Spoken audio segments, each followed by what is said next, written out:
माननीय सभासदों, माननीय उप सभापति जी, Honorable members, the Oilfields Regulation and Development Amendment Bill 2024. Honorable Sri Hardeep Singh Puri ji to move a motion for consideration of the Oilfields Regulation and Development Amendment Bill 2024. Mani Puri ji.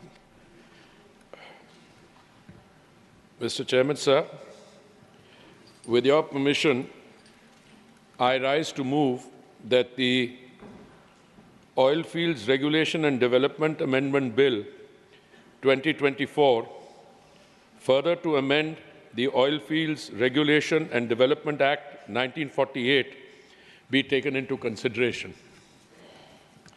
Sir, I would like to do some context setting for the proposed amendment bill, which is being placed for consideration before this August House today. Sir, as the world's fastest growing large economy, India is on its journey from a current GDP of $4 trillion, hopefully in the foreseeable future to become a 7, 8, $10 trillion GDP on to Viksit Bharat by 2047.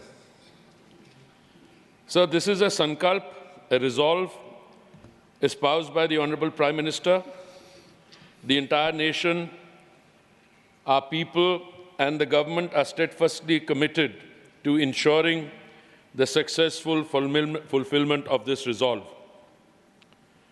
Sir, for the growth of any economy,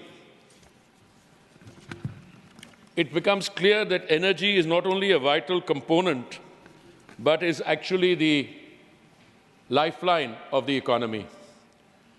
Invariably, when energy consumption levels are seen to be rising, it is a sure sign, sir, of growing economic activity and GDP growth. In fact, if you look around the world today and you see some of the large economies, one particular one which has a $20 trillion economy, and you look at what's happening inside there, you can get a reasonably good idea by looking at the levels of energy consumption. So, for any democratically elected government, it becomes essential to ensure, and especially ones which have a large population like ours, to ensure that the three challenges of availability, affordability, and sustainability, these challenges are met. And I can say before this House, sir, with a reasonable degree of satisfaction, that in the last 10 years, and even earlier, but certainly in the last 10 years, all three have been ensured, more so with greater degree of success. And in the midst of global uncertainty and volatility, when there was an economic lockdown, sir, in the world, the price of a barrel of crude had come down to something like $19.56. And yet, when economic activity resumed, that $19 shot up to over $128. And yet, sir, in India, for the last 3 years, if we use that as a reference period, I can say with confidence we are perhaps the only country in the world where prices of energy, and I talk about at the retail point, petrol and diesel, have actually come down. In an area where, in the neighborhood, they have not only shot up, but there are very serious issues of non-availability. So we currently produce about 30 million metric tons of crude oil and 36.5 billion cubic meters of natural gas annually. As against this production, sir, we consume 235 million metric tons of petroleum products and 68 billion cubic meters of natural gas. There is clearly a very large gap between what we produce and what we consume. And on this, we could have an entire day's discussion. But I will stick to some of the more evident features. Sir, when I had the privilege of joining this ministry 3 years ago, our daily consumption of crude in terms of millions of barrels was 5 million barrels a day. In the 3 years, sir, this has gone up to 5.4 million barrels a day. And I can say with a reasonable degree of confidence that in another year or so, this 5.4 million barrels, if our growth rates remain in the vicinity of 6.5% or so, will go up to 6 million barrels, and so on and so forth. It is vital, therefore, for us to increase exploration and production of oil and gas, both onshore and offshore.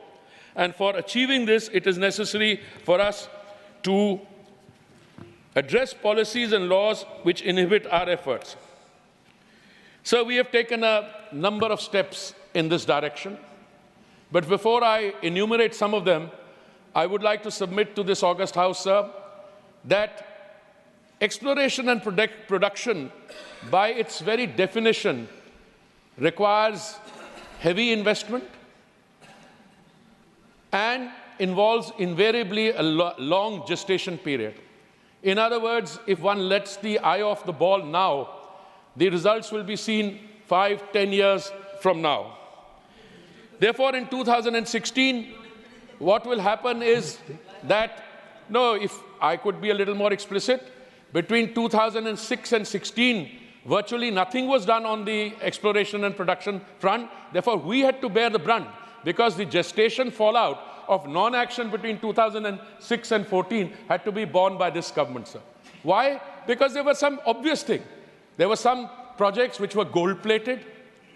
There were some projects where a large number of other things, and then when you audited those projects, people got scared. So invariably, to dig a well offshore requires something in the vicinity of $100 million.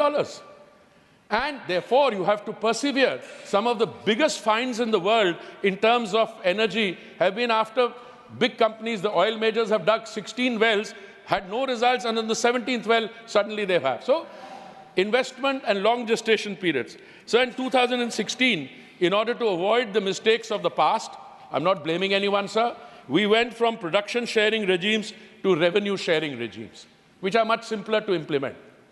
If you do a production sharing regime, somebody may turn around and say, well, I didn't spend the $100 which you thought I spent actually $500. So no, let's leave it at that. If you strike oil, let's share the revenue on that.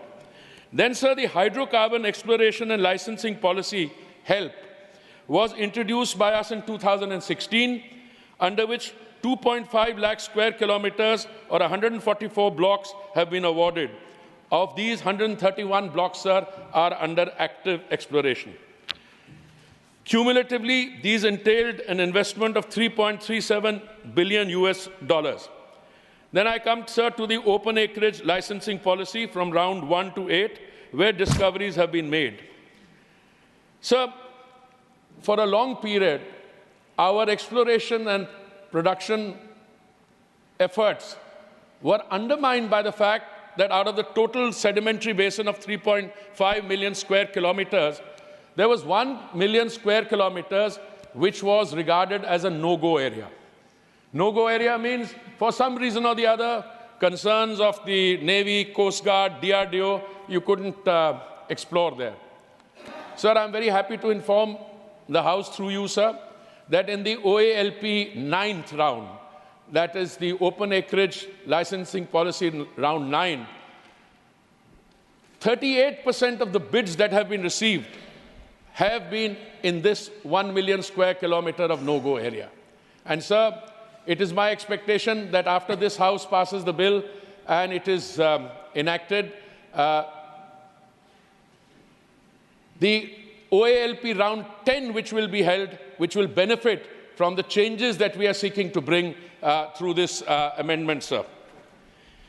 Sir, we have also made almost all the geological data available on the National Data Repository, which will start functioning, I'm told, by March, April next year. These measures by the government have borne fruit in increasing focus towards exploration and production and in attracting large-scale investment. Sir, whilst we are making these changes in the oil and gas sector and reforms to make these fit for purpose with the current needs and market conditions, we carried out large-scale stakeholder consultations. By stakeholder consultations, I mean we consulted not only the oil majors in the world, there are only about 5 of them, Exxon, BP, Chevron, Total, ENI, etc., on why they had ceased looking at India as an investment destination. And almost invariably, all of them, including the other stakeholders, told us that our legal framework required not just tweaking, but in some cases, major changes, sir. So we carried out a detailed assessment of the present legal framework, and based on in-house brainstorming and stakeholder discussion, we felt there was a need to align the existing framework with the requirements of the current situation in the world.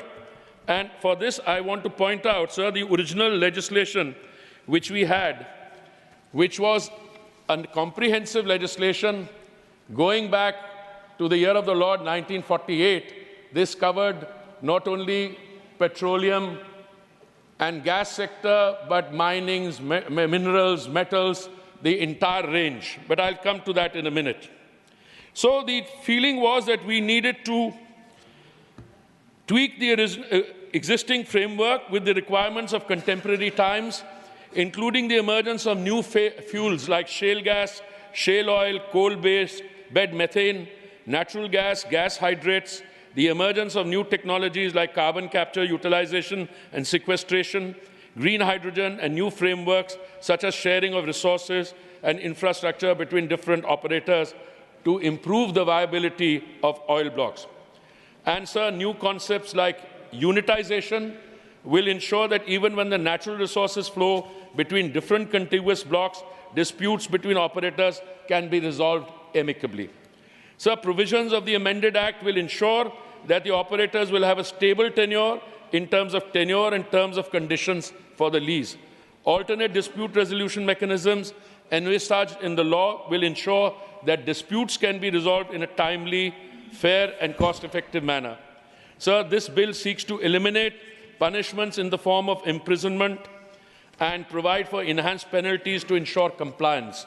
The bill also seeks to provide for an expeditious mechanism for levy of penalties as well as for handling of appeals arising therefrom. All above provisions that I have mentioned, sir, intend to substantially improve the ease of doing business and make India an attractive destination for enhanced production of oil and gas to monetize our vast reserves.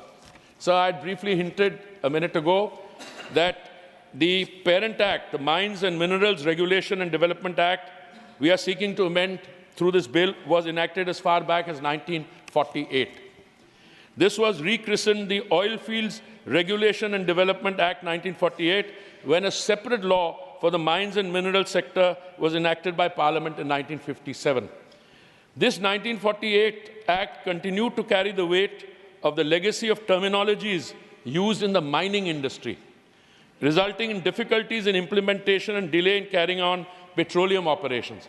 It was also felt that we needed a more attractive and collaborative approach between the government and the contractors and move away from regulatory control which focused excessively on collecting royalties. So towards this end, we had multiple interactions and sought inputs from different stakeholders operating in the oil and gas sector, both in India and in foreign jurisdictions. We also looked at a few international frameworks in other countries from where we could glean best practices for suitable adoption in this effort to update our legislation and aligning it with our future needs. This amendment bill, therefore, before this August House for consideration, will not only give a fillip for further investments in the oil and gas sector, but also promote ease of doing business, sir. In this effort, we are guided by well-accepted principles and the need for ensuring stability, predictability, and continuity in our policies and laws. Sir, by this amendment bill, we not only intend to do away with the needless mention and regulation of mining activities, which is now dealt with by a separate law, as it already has a sector-specific law, the Mines and Minerals Act of 1957, but also to provide a simple, transparent, and stable regime for petroleum leases and petroleum production activities. We are overhauling the prevalent multiple licenses and lease document paradigm in favor of a single document framework specifying different contours of petroleum mining activities. In order to remove uncertainty, we propose to substitute an acrimonious mode of dispute resolution with a fast and predictable adjudication mechanism and arbitration for leases and authorization granted by the government. Further, sir, to provide a helping hand to small producers, we intend to share infrastructure and other mechanisms providing stability to the ecosystem. Sir, I might add here that our experience has shown that unless there is a drastic simplification in the approach to this resource, and unless we are able to do away with multiple crossroads resulting in litigation, into misinterpretation or different kinds of interpretation, the entire sector gets bogged down, as indeed it did for a 10-year period, because of a variety of reasons. As I said, individuals may not be able to blame, but if you have policies which are capable of being, or laws which are capable of being differently interpreted, those who wish to manipulate the system or misuse some of the provisions will happily do so. And therefore, it is intended to provide a clean break from that we are bringing in this amendment and this new bill. We are on course to reduce our committed greenhouse gas emissions and to become net zero by 2070, as the Honourable Prime Minister has resolved. The amendments have also been proposed keeping that commitment in mind. Efforts towards promotion of new and green technologies like green hydrogen, carbon capture and utilization will facilitate the development of comprehensive energy projects, which is the need of the hour. After these amendments to the Oilfields Regulation and Development Act 1948 come into force, we are confident of enhanced participation by oil and gas entities in future bid rounds. And even in anticipation of this legislation, sir, in our outreach to them, we have said, come and join us. If you have the technical competence and expertise, join us in offshore deep sea seismic surveys. You don't need to make a commitment. We will compensate you for your services. And if we strike oil or gas, you will have the right to first refusal.